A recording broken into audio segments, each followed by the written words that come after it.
بعض لوگ سمجھتے ہیں کہ یہ زبان سے جو ذکر ہوتا ہے جبکہ دھیان کہیں اور ہو تو یہ بے فائدہ ہے. یہ بالکل غلط اور شیطانی خیال ہے. اصل بے شک ذکر یہ ہے کہ زبان سے بھی ہو اور دل سے بھی ہو. لیکن اگر فرض کرو دل بھی کہیں ادھر ادھر بھاگ رہا ہے تو صرف زبان سے بھی اگر اللہ کا ذکر ہو جائے،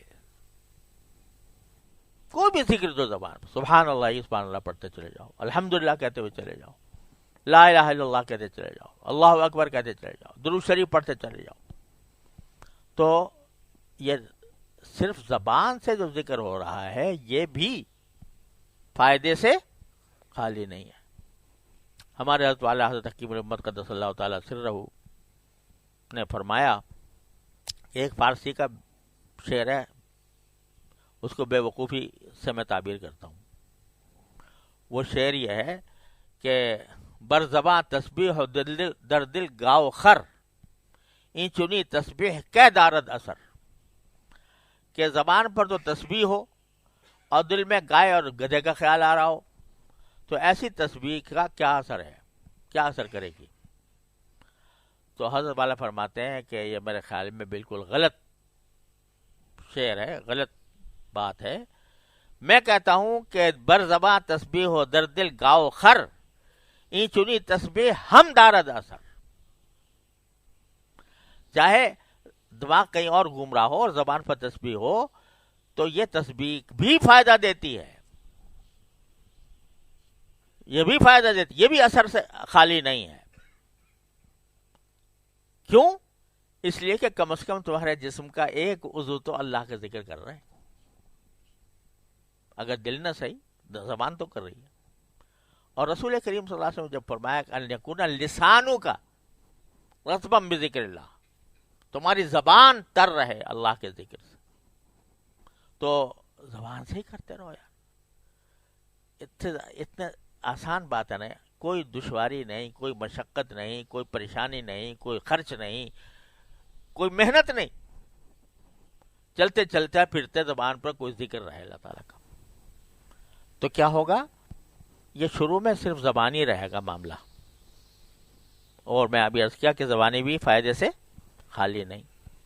لیکن رفتہ رفتہ رفتہ رفتہ جو ہے یہ ذکر جو ہے، جب زبان ذکر کرے گی تو رفتہ رفتہ وہ دل میں بھی اترے گا انشاءاللہ.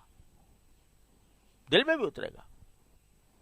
جب دل میں اترے گا تو پھر ذہن جو ہے وہ اس کے معنی کی طرف جائے گا، اس کے مفہوم کی طرف جائے گا، اس کے نتائج کی طرف جائے گا کہ دیکھو اب ہم کیا تصور کر سکتے ہیں، سبحان اللہ کیا نعمت ہے. سبحان اللہ جو ہے حدیث میں آتا ہے کہ میزان عمل کا آدھا پلہ بھر جاتا ہے ایک سبحان اللہ کہنے سے. اب کیا ہے اس میں راز اللہ تبارک و تعالیٰ کا؟ ان الفاظ میں کیا راز ہے ہم یہاں سمجھ میں نہیں آتا ہمارے. لیکن ہمارے حضرت علامہ انور شاہ صاحب کشمیری رحمۃ اللہ علیہ فرمایا کرتے تھے کہ دنیا کی نعمتوں میں سے، آخرت کی جنت کی نعمتوں میں سے ایک عظیم نعمت یہ ہوگی کہ حقائق اشیاء، حقائق و اسرار اشیاء منکشف ہوں گے. جو چیزیں ہمیں یہاں سمجھ میں نہیں آ رہی ان کی حقیقت منکشف ہوگی تو اس کی لذت عجیب ہوگی. اب یہ جو مختلف کلمات کے بارے میں حدیث میں آتا ہے کہ یہ مثلا سبحان اللہ وبحمدہ، سبحان اللہ العظیم کے بارے میں کلمتان حبیبتان الی الرحمن خفیفتان علی اللسان ثقیلتان فی المیزان، کہ ان کا میزان عمل میں بہت ثقیل ہیں. یہ بھائی کیوں ثقیل ہے سمجھے؟ یہ ابھی تک ہم اس کا ادراک نہیں کر پاتے. وہاں جا کے کھلے گا ارے سبحان اللہ کیا چیز تھی، سمجھے نا، اور الحمدللہ کیا چیز تھی، اور سبحان اللہ العظیم کیا چیز تھی. اس کے اندر جو اسرار اور رموز اور معارف پوشیدہ ہیں وہ وہاں جا کر کھلیں گے تو پتہ چلے گا کیا چیز تھی یہ. تو اس واسطے جب یہ اللہ تعالیٰ کا ذکر جو ہے نا یہ معمولی بات نہیں ہے.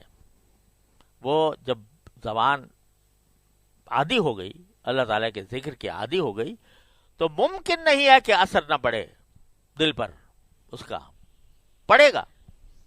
اور جب پڑے گا تو پھر وہ جنت کی نعمتوں کے تصور دلائے گا، اللہ تعالیٰ کے رضا کا تصور دلائے گا. تو پھر یہ صبح شام تک کی جو چکی چل رہی ہے، دنیا ہی دنیا دنیا ہی دنیا، اس سے نجات ملے گی انشاءاللہ. تو اللہم لا تجعل الدنیا اکبر ہمنا، ہمارے خیالات کا سب سے بڑا مرکز دنیا نہ ہو.